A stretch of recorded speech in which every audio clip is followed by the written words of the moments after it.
প্রায় 20-25 বছর 30 বছর থেকে কর্মরত রাখি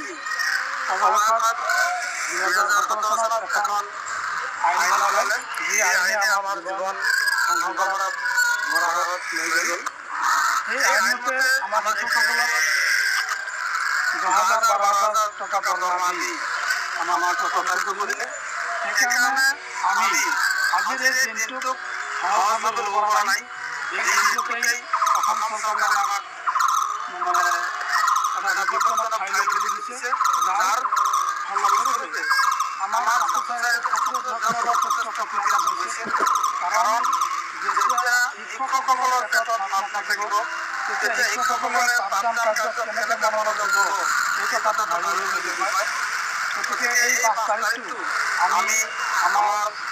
শিক্ষক সমাজত এটা প্ৰগতি সৃষ্টি কৰা হৈছে যিটো প্ৰগতি মানৱ চিন্তাসকলক প্ৰচাৰিত কৰি আমাক সামান্য দৰমহা নহয় মজুৰি দিবলৈ কৰা আছে গতিকে আমি এই হিচাপতে অসম চৰকাৰক আহ্বান জনাম যাতে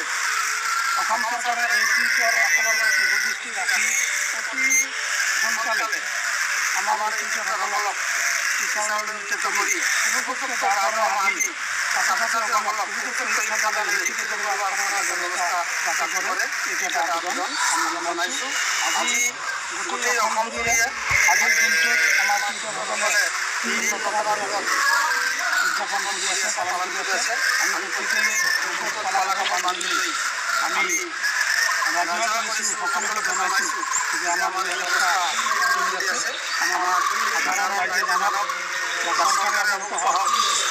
যে আমাৰ কি অৱস্থাত আপোনালোকে চলি আছে গতিকে আজিৰ দিনটোৰ জৰিয়তে অসম চৰকাৰক আমি জনাব বিচাৰিছোঁ আপোনালোকে অতি সোনকালে আমাৰ টিচাৰসকলক উপযুক্ত দৰমহা দি পেলাই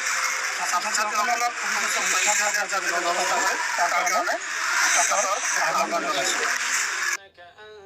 जीवनसाथी.com अब है फ्री मतलब बायोडेटा बनाना अपने मैचेस को मैसेजेस भेजना।